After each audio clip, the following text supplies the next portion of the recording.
the constant stream of news about those we had lost, and I started reflecting on those who were reporting all of the loss. And the further I went into that reflection and investigation, the more devastated I became. And there's only so many letters that we can write to our senators and elected officials, and there's definitely only so many form letters I could receive in response to those. I needed an outlet just to process my rage, and also to visualize and actually be able to begin to comprehend the scope and the magnitude of what is happening in Palestine. It's not just journalists, of course, that are part of this genocide, but there is a media genocide happening. Nowhere else on the planet is it more dangerous to be a journalist than in Gaza. Taking into account World War II and all the wars moving forward, more journalists have been killed in the past 2 years in Palestine than all of those journalists who were killed in all the wars from World War II on. So what these people embark on is not just risky, it is a complete affront to what Israel is doing and to what we are complicit in. And so we're here today to resist our own complicity and to stand with them, and I hope that we will be able to amplify every voice that has been silenced in defiance of what our government is allowing to happen. I will talk for a moment about my process, and then I really want to share about a few of the journalists who have been named here, because it's really them that need to be honored and need to be seen, because they're still with us. Their stories are here. So in order to kind of wrap my head around how to get all the names onto a banner, I decided not to start with the names. I decided I'll keep processing and keep cross-checking, keep verifying, keep researching who we've lost. And in the meantime, I started with the poppies. Poppies are my favorite flower. They're, of course, a symbol of Palestine. And they're also a symbol of, or they represent remembrance for those who have fallen in tragedy, struggling for justice. The one thing in thinking about poppies, particularly the wild poppies of Palestine, they come back every year. They are deeply rooted in their land. They're resilient. They're so incredibly beautiful, but they also persist.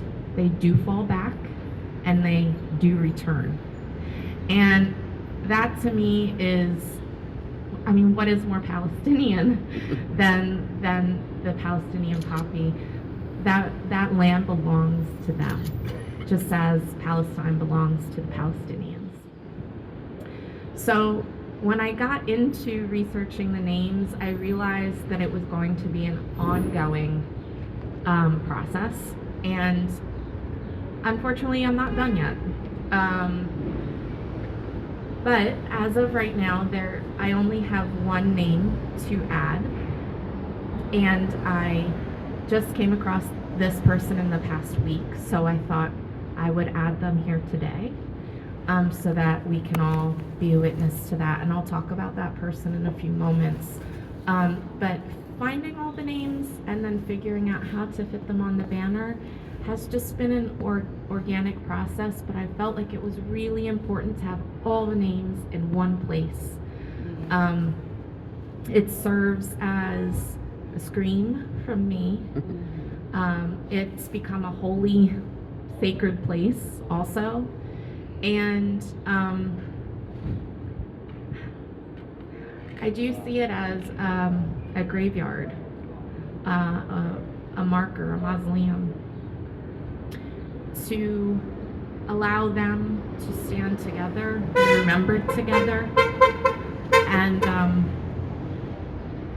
truly hope there's one more that I have to add, and I would love for it to be the last.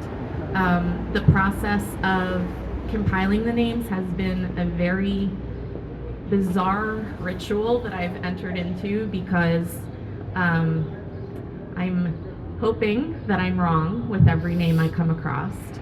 And on the days when I don't find anyone new, it's a relief, and it scares me, because what if not finding a name is evidence of yet another person being silenced? Whew.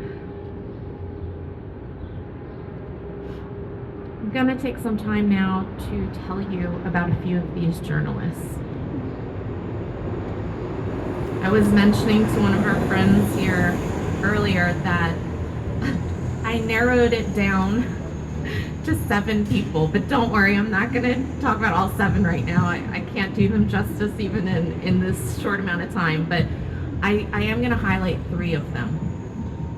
I was very proud of myself for that. 7, though, it was a lot of work just to narrow it down to the 7.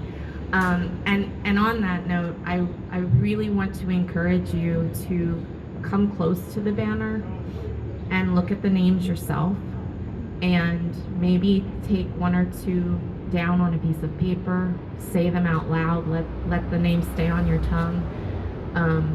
Go home and learn about them. Some of them you won't find a lot of information. Some have left us a great legacy, but in every case, we want to keep that legacy going. I decided, with much consternation, that I would tell you about the 3 youngest journalists that I've found. Their murders represent a lost generation, and the systematic targeting of hope itself by the Israeli Defense Forces. And of course, I will keep reminding us, we are complicit in this. Hassan Hamad was 19 years old. His work appeared in Al Jazeera. He actually wanted to study medicine before October 7th. It redirected his path.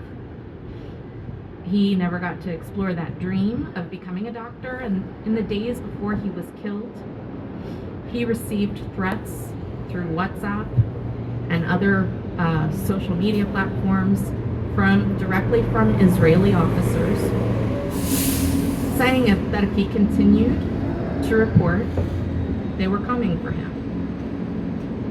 He stopped going home to protect his family and to keep his community out of harm's way to the best of his abilities. But he refused to stop speaking because he needed to keep his family and his community out of harm's way. He was silenced for his bravery and refusal to stop telling the world the truth.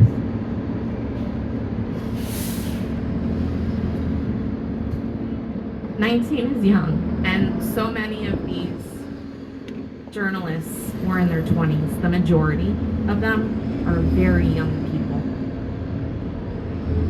One of the older ones I was going to tell you about is 34.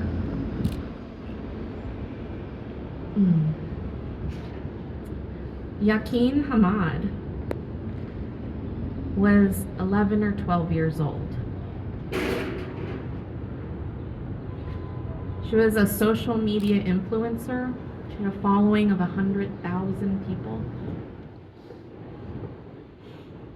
And on her platform, she shared survival tips, how to boil water safely, and lessons of resilience to keep hope alive. She was killed in May 2025 in her family's shelter. Her whole family was killed, including her teenage brother, who she worked with quite relentlessly, volunteering to support others.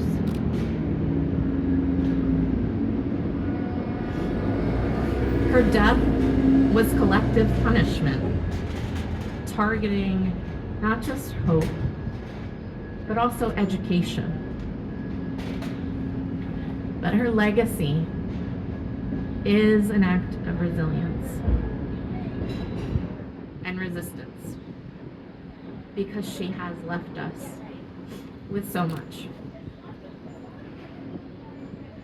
The last young person I actually found while looking at information about Yakin, because this aspiring journalist was also 11 years old. Lama Nassar Abad Rasawi would pose herself with a journalist's stance and pace very astutely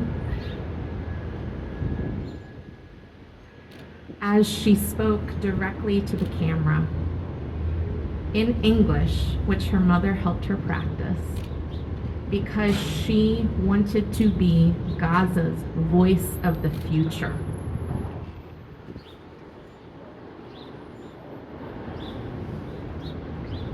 I have an 11-year-old.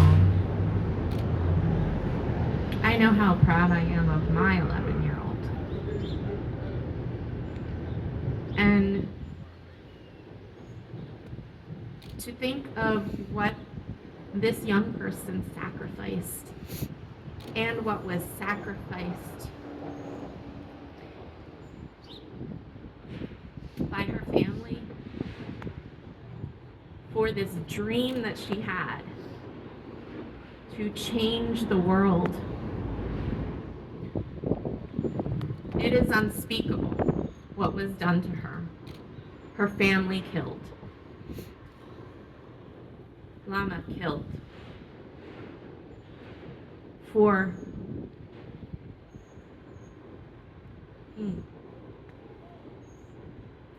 daring to care, spread compassion,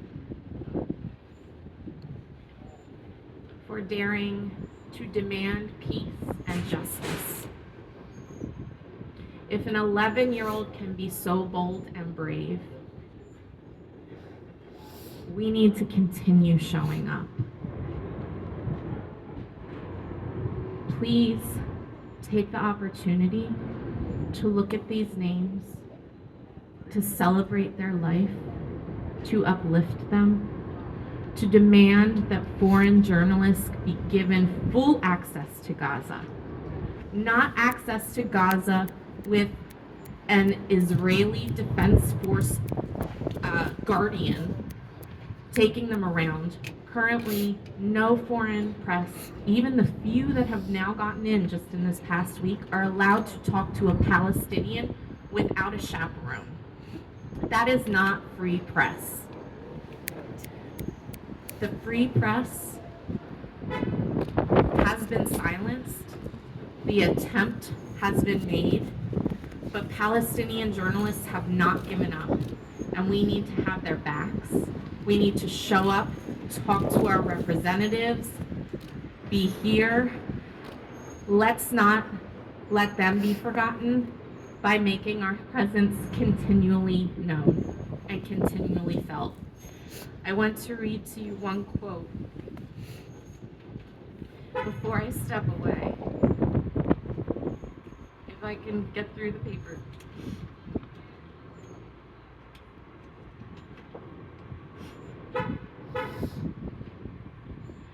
This is from the Director General of Reporters Without Borders, Tibu. We need to get things moving, to remind ourselves as citizens that journalists are dying for us, to keep us informed.